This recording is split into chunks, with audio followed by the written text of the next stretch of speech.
O Brasil é a nossa fonte de inspiração. Acreditamos no poder transformador das histórias, contadas todos os dias, de norte a sul do país. Somos curiosos, nos aprofundamos nos temas, e a consistência ao longo de um século nos deu a autoridade reconhecida pela audiência.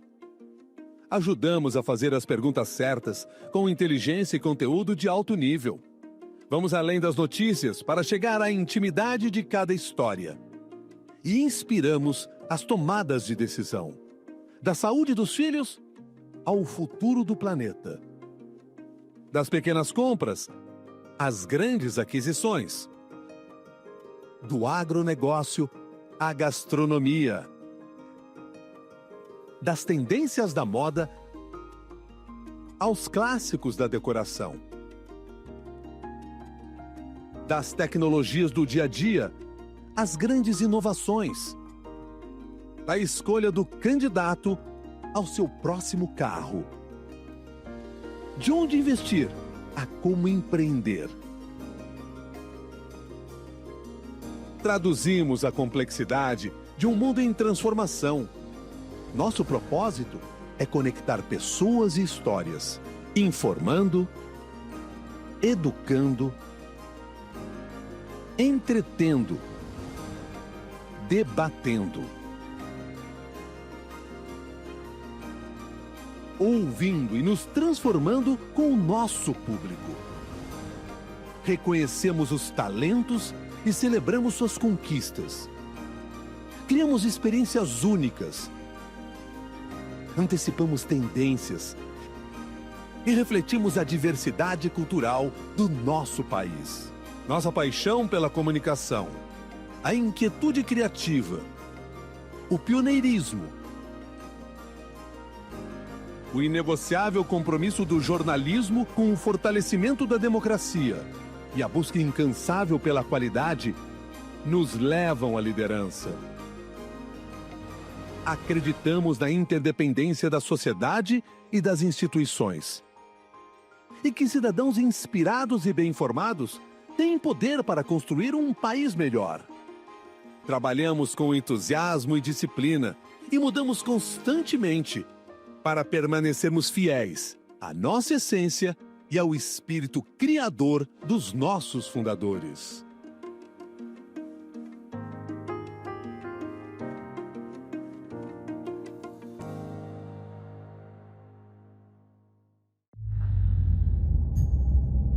Cada jogador rende melhor num tipo de quadra. A quadra dura favorece o equilíbrio. O saibro valoriza a paciência. Já a grama é terreno de quem pensa rápido. Assim como existe uma quadra ideal para cada jogador, existe um modelo de atendimento para cada perfil de investidor. E só a XP oferece todos os modelos para você ter poder de escolha na hora de investir. E você, sabe qual é o seu? World without cigarettes is in our reach, and we are proudly leading the way in more than 100 countries across the world. Hi, I'm Branko Šavarlić, President of Philip Morris Brazil. We are well on our way to replace cigarettes with smoke-free alternatives for adult smokers. To speed up the process, we need more organizations, regulators and governments supporting and accelerating science-based regulation. Being here today is a great opportunity to learn from the US how modern regulations foster innovation. This can help Brazil accelerate even more. Let's turn dialogue into progress. Tudo começou com uma pequena porta de um açougue há mais de 70 anos. Não foi sorte nem acaso. Foi acreditando em coisas simples. Descomplicar. Fazer sempre melhor. Cada porta veio com o trabalho de muita gente. Gente da fábrica, do campo, do balcão, do mercado. É assim que a JBS traz qualidade para a mesa. Abrindo portas com quem cresce ao nosso lado. E assim já estamos presentes em 5 continentes. Sem nunca esquecer a nossa origem. Aquela pequena porta onde tudo começou. Porque a chave de toda porta é a mesma: trabalho duro, humildade e simplicidade. Pode entrar. JBS, a gente alimenta um futuro melhor. Já pensou o que era o aço na nossa civilização? Nos veículos, na construção, todas as obras. O que significa o aço? É uma vida, né?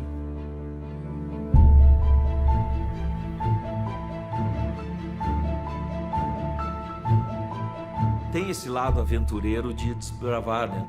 Essa coragem de buscar novos horizontes, de crescer e fazer coisas novas. Não nos conformamos com acomodações. No fundo, também é um pouco de tolerância a risco. Então a gente tem um pouco esse DNA de ser um pouco atirado. A gente percebeu que ao longo do tempo, nesse mundo de transformação, havia necessidade da gente se abrir mais, da gente explorar novas possibilidades. Eu tenho muito orgulho de trabalhar aqui. O segredo para o sucesso, você perguntou? Aí é se preparar e trabalhar.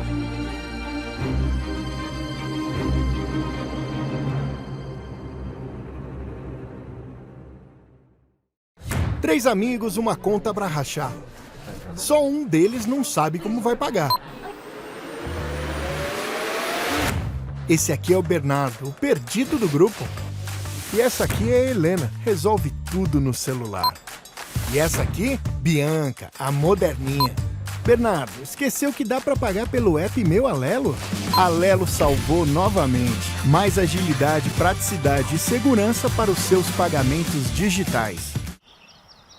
I got nowhere I belong.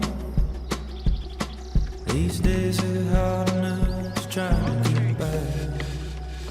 I'm tired of running away. Take me somewhere with better days.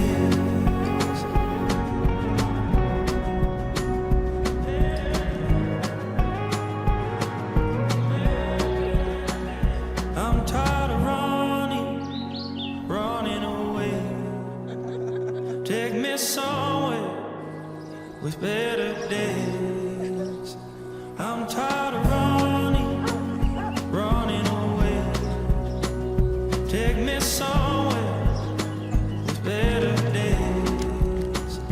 I'm tired of running, better days. No que você pensa quando pensa no Rio de Janeiro? Praia, natureza, samba, carnaval, futebol, parcerias público-privadas. Não pensava em PPPs? Pois passe a pensar. Porque além de ser a alma do maior país da América Latina, a cidade que mais recebe turistas no continente, o berço e o palco da cultura brasileira, o Rio é a metrópole sul-americana mais aberta ao setor privado. A região portuária da cidade foi renovada pela maior parceria público-privada do país, ao mesmo tempo em que o Parque Olímpico era construído também através de uma PPP. A Olimpíada do Rio, aliás, foi a que recebeu mais recursos privados da história dos Jogos. E a gente não parou. Fizemos parcerias para reformar hospitais, construir terminais de transporte e realizar obras de infraestrutura que mudaram a cara e a vida na cidade nos últimos anos. É nesse caminho que nós vamos seguir. Temos até uma empresa pública responsável por essas parcerias. Na saúde, no transporte, na educação e em diversas outras áreas, o Rio está fervendo de oportunidades para quem quiser investir na mais bonita, mais alegre e mais visitada capital da América Latina. Sejam bem-vindos à Cidade Maravilhosa.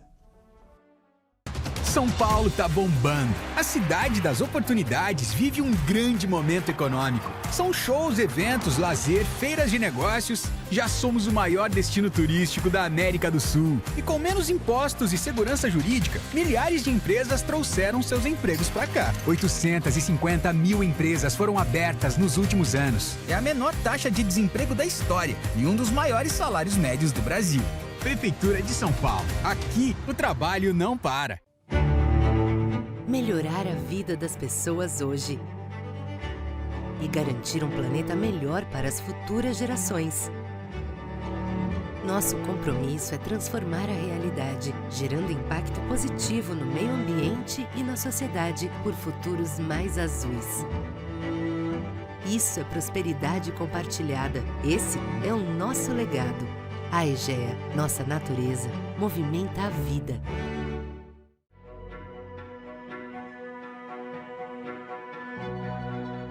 Todos os dias, a Cargill se conecta com bilhões de pessoas por meio da alimentação e da agricultura. Estamos presentes em todos os processos, do campo à mesa. Dos nossos 160 anos de atividade, já são 60 deles em terras brasileiras. Porque no Brasil e no mundo, acreditamos que, para nutrir a população de forma segura, responsável e sustentável, produção e preservação precisam coexistir. É trabalhando com produtores rurais, parceiros e clientes que contribuímos para reduzir o impacto das mudanças climáticas, protegendo o planeta e as pessoas. Que produzimos e transportamos alimentos de maneira sustentável para o mundo. Que levamos o agro do Brasil além das fronteiras. Parcerias que temos muito orgulho e que nos permitem conectar quem produz alimentos com quem consome. Que alinham a inovação, transformação e sustentabilidade para desenvolver produtos e soluções para diversos setores, enquanto crescemos junto com você e com as próximas gerações.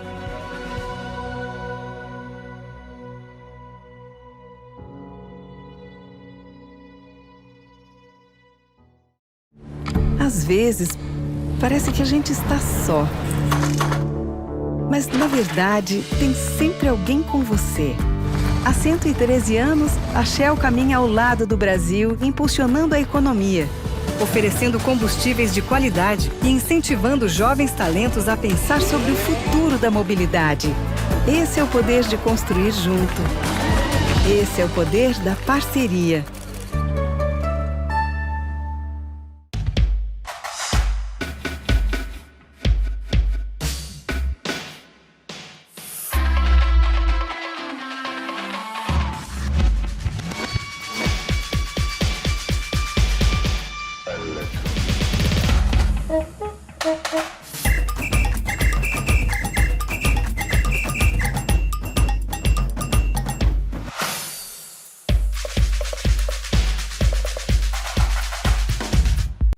A gente vive de futuro. E não é força de expressão, é força de trabalho, de aprendizado, de quem transforma o hoje no que ainda não existe. No estado do Rio, o futuro nunca foi distante. Ele nasce na mão que aprende, na cabeça que insiste, na tecnologia que abre caminho e na indústria que puxa o mundo para frente. A gente vive de futuro quando forma a gente para trilhar o próprio rumo, quando cria oportunidade onde parecia impossível, quando liga o talento da nossa gente ao que o Brasil precisa, quando garante saúde, educação e formação. A gente vive de futuro porque o futuro vive da gente, da indústria que move o Rio de Janeiro, das pessoas que movem a nossa indústria. Firjan, 200 anos de futuro na indústria.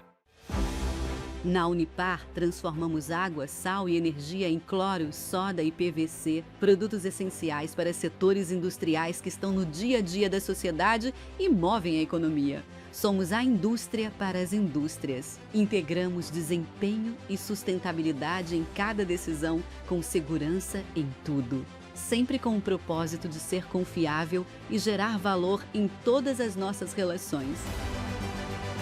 Unipar faz a química acontecer.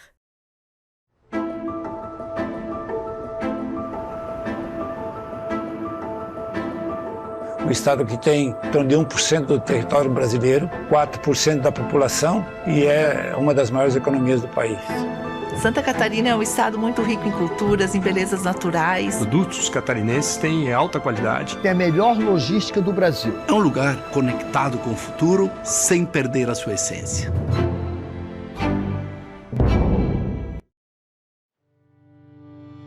O governo do Rio Grande do Sul implementou reformas que trouxeram o equilíbrio fiscal, investimentos e desenvolvimento, potencializando o perfil inovador do Rio Grande do Sul. Com parques, polos tecnológicos e agritechs em uma posição estratégica para o Mercosul, contando com a terceira principal fronteira de entrada de turistas no país, 754 quilômetros de hidrovias navegáveis e com o segundo mais importante porto brasileiro. É líder no agro, com um dos maiores parques industriais do país e uma das matrizes energéticas mais limpas do mundo, com aposta no hidrogênio verde, além de contar com uma ampla carteira de projetos para parceria com a iniciativa privada. Por tudo isso e muito mais, o Rio Grande do Sul é o lugar perfeito para quem quer investir e crescer. Governo do Estado do Rio Grande do Sul.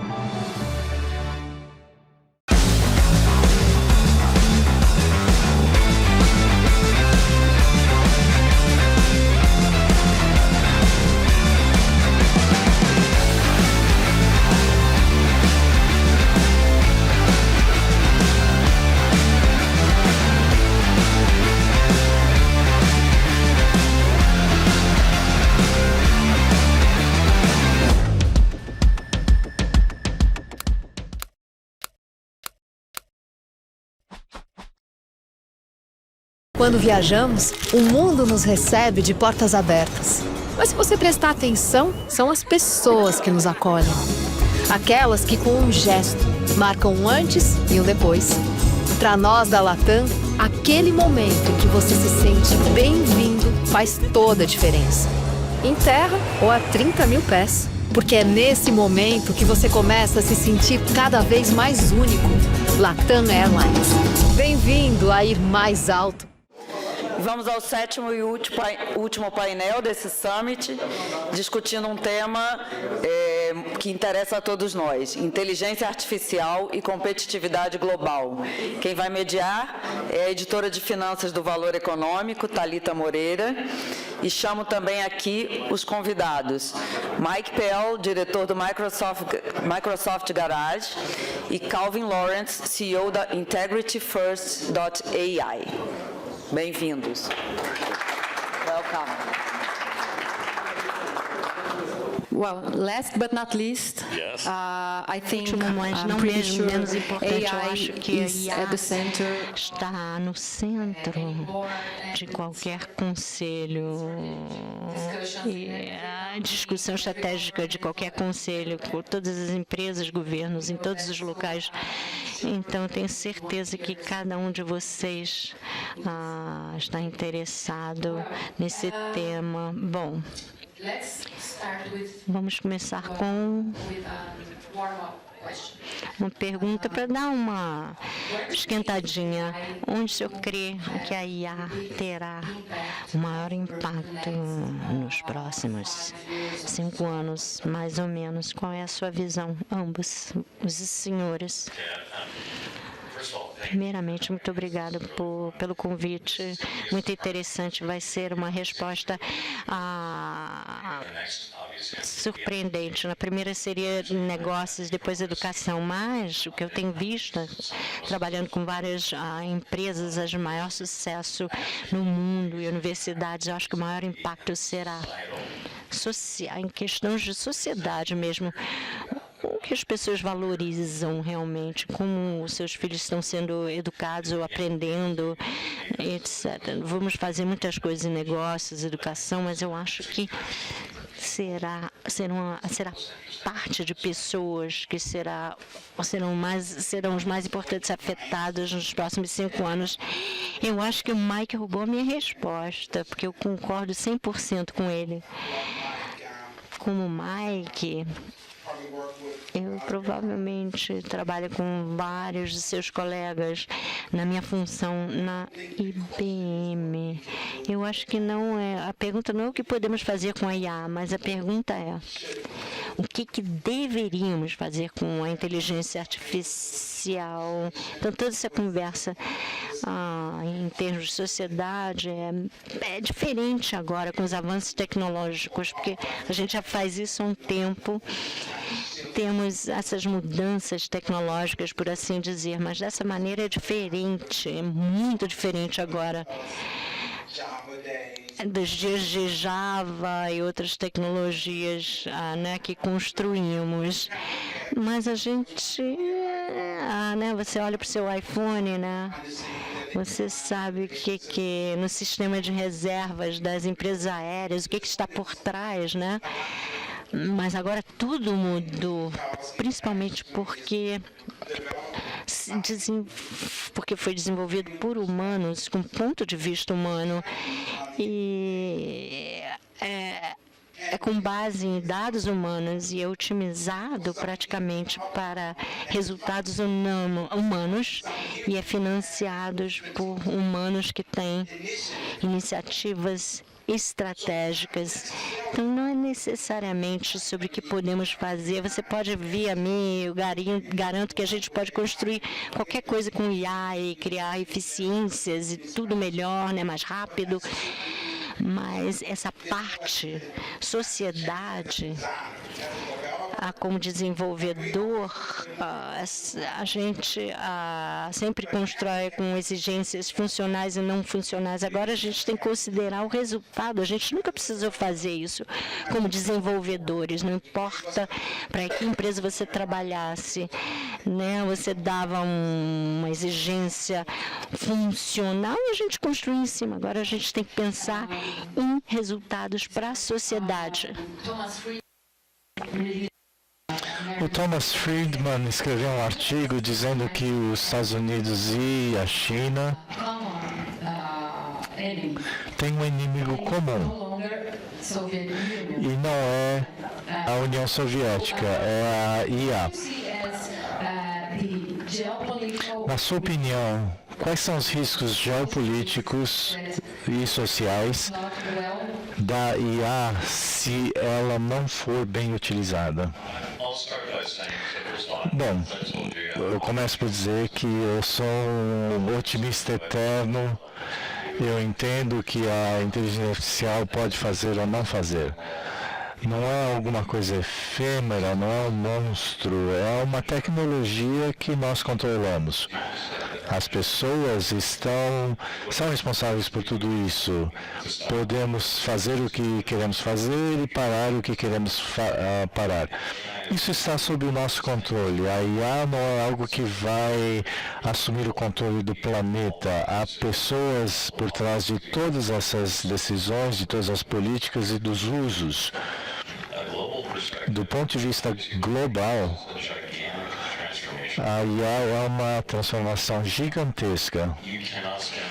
Não é possível estar nas laterais. Nós temos que saber o que está acontecendo, experimentando coisas e vendo o que é real e o que não é real. As pessoas que não estão fazendo coisas responsáveis são essas pessoas que devem causar preocupação para nós. Mais uma vez, eu devia ter dito primeiro. Eu concordo. Quando nós pensamos sobre o assunto, voltando àquele exemplo, o poder da IA está sendo centralizado e controlado por uns poucos países.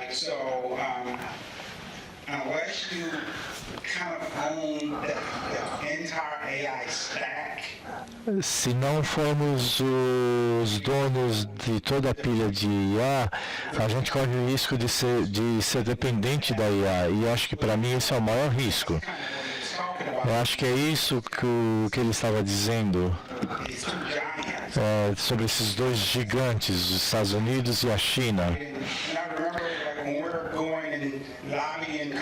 Nós fazíamos o lobby no Congresso, tínhamos conversas sobre políticas e os especialistas, os que não queriam a IA, o objetivo deles era desacelerar a inovação.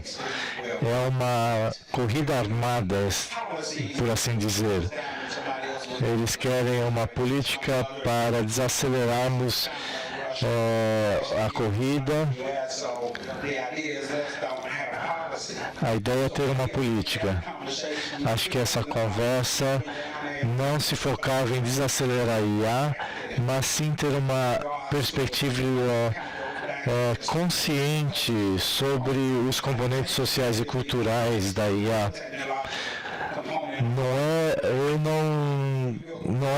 O problema não é o componente tecnológico. Eu tenho um mestrado e não estou me gabando, mas mestrado em IA em 1994 e depois PhD.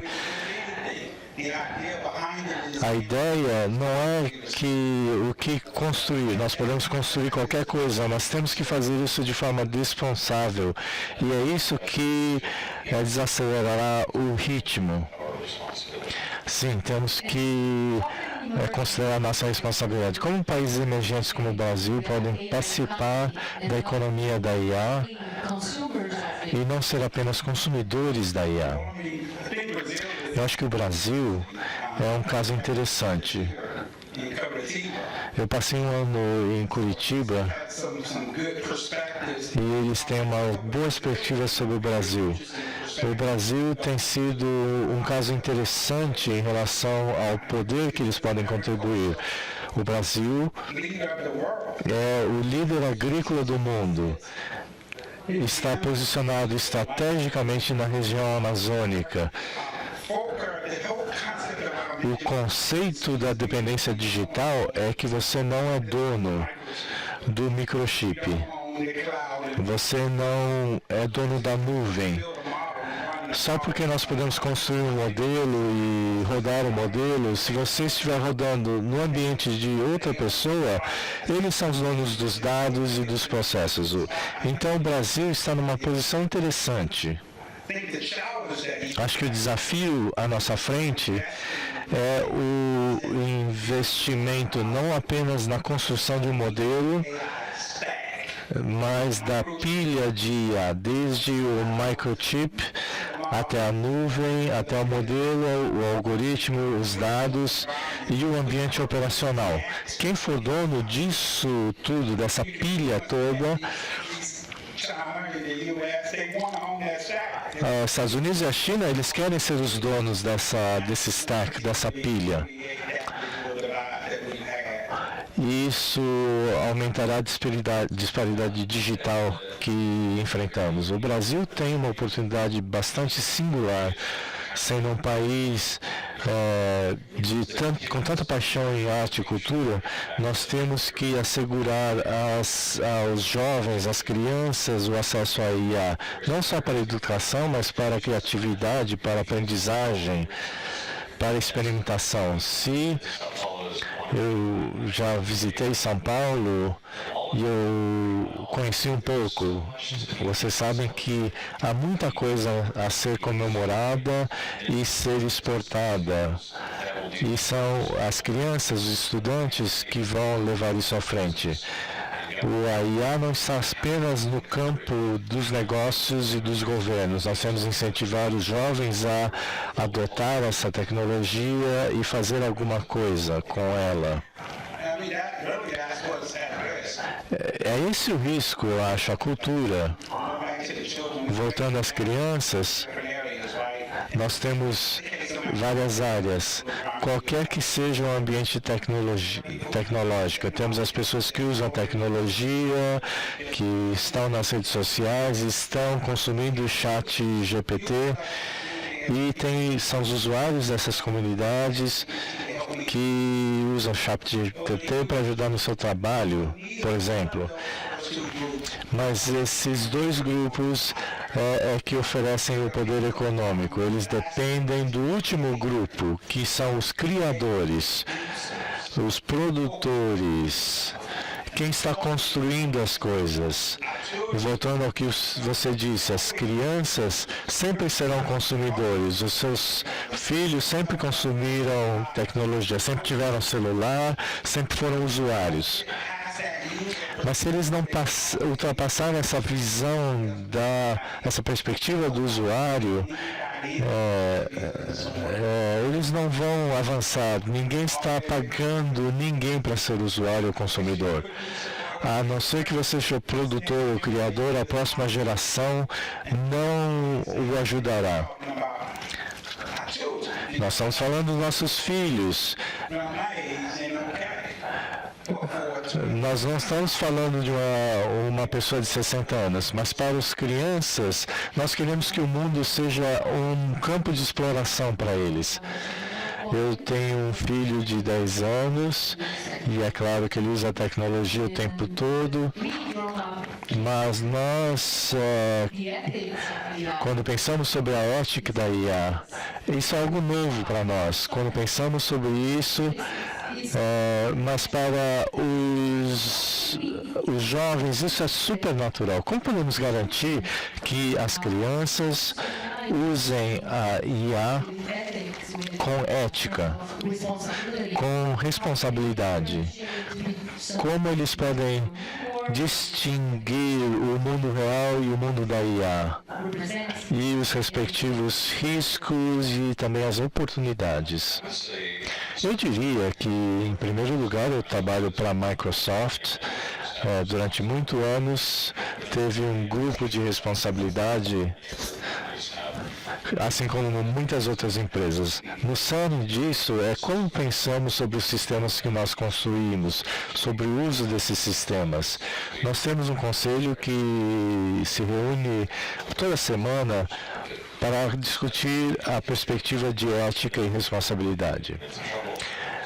As crianças fazem experimentos, às vezes fazem algo errado, mas nós, como indústria e como governo, que nos preocupamos, temos que criar sistemas arquitetônicos para levar isso em consideração.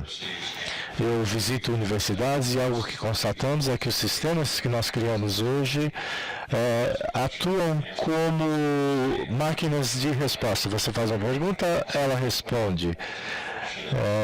Não há nenhuma fricção no sistema.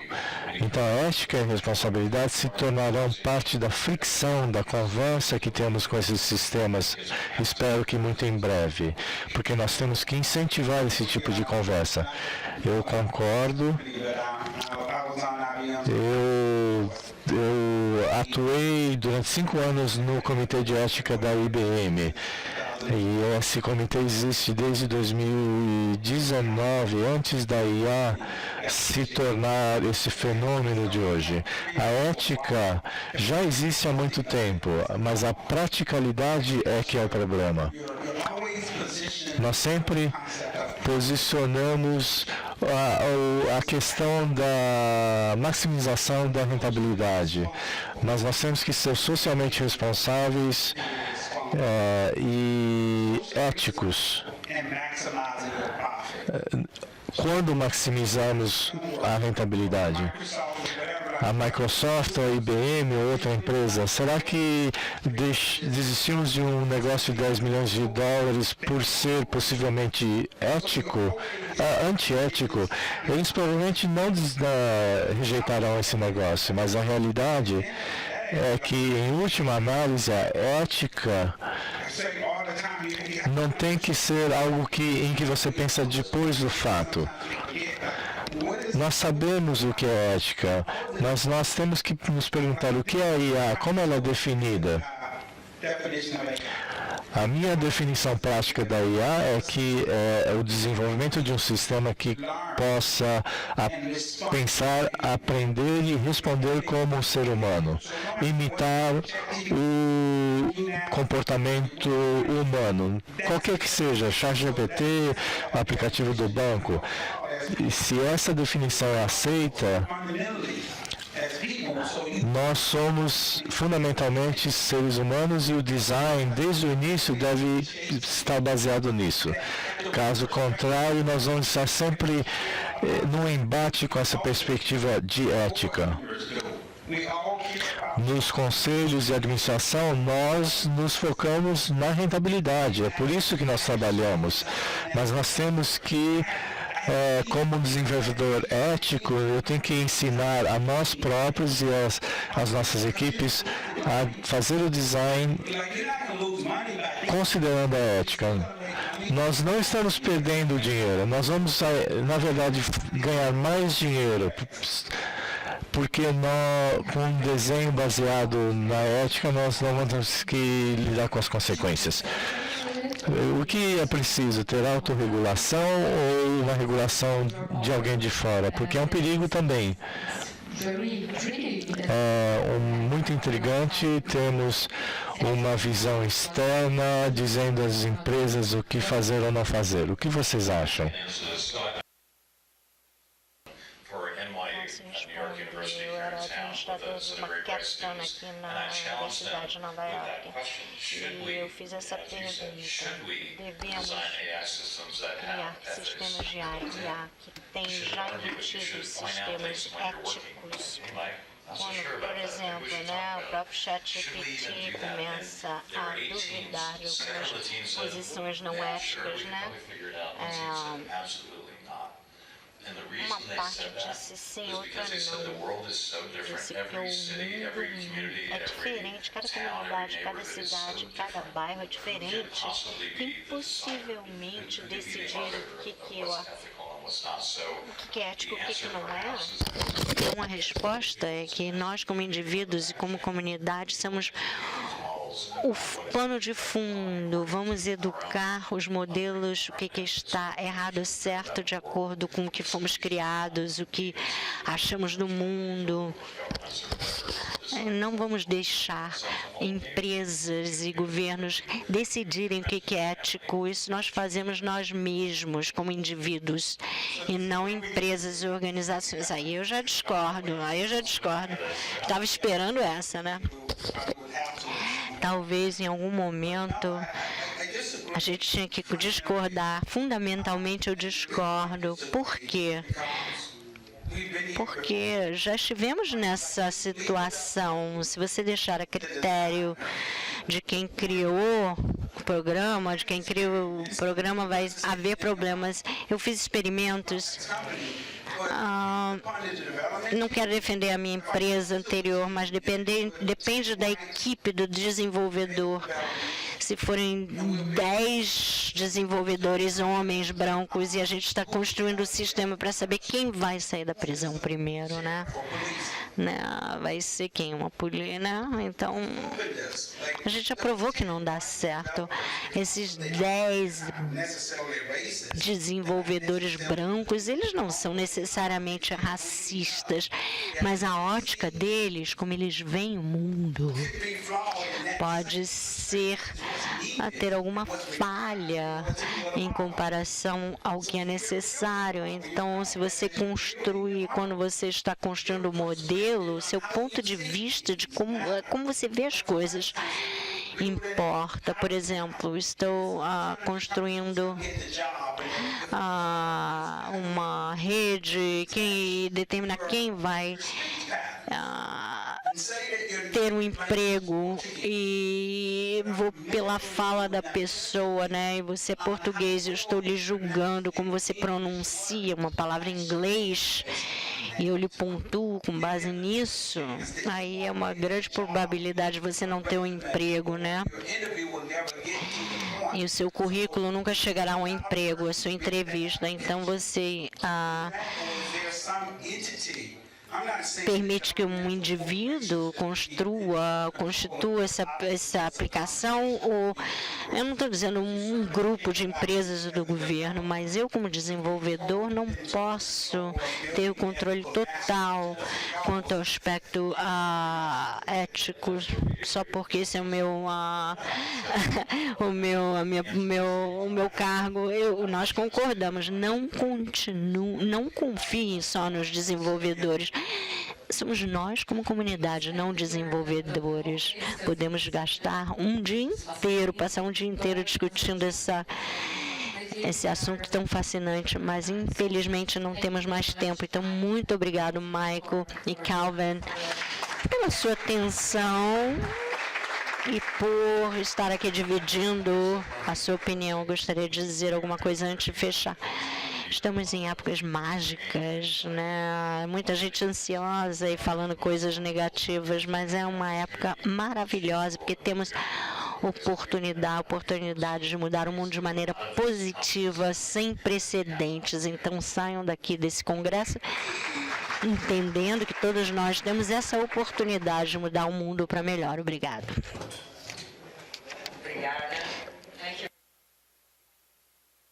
Muito obrigada pelas suas palavras derradeiras e otimistas.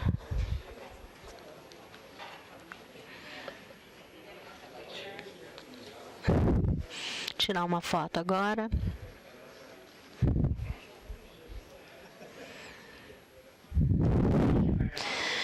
Muito obrigada. Ótima a última sessão. Muito obrigada.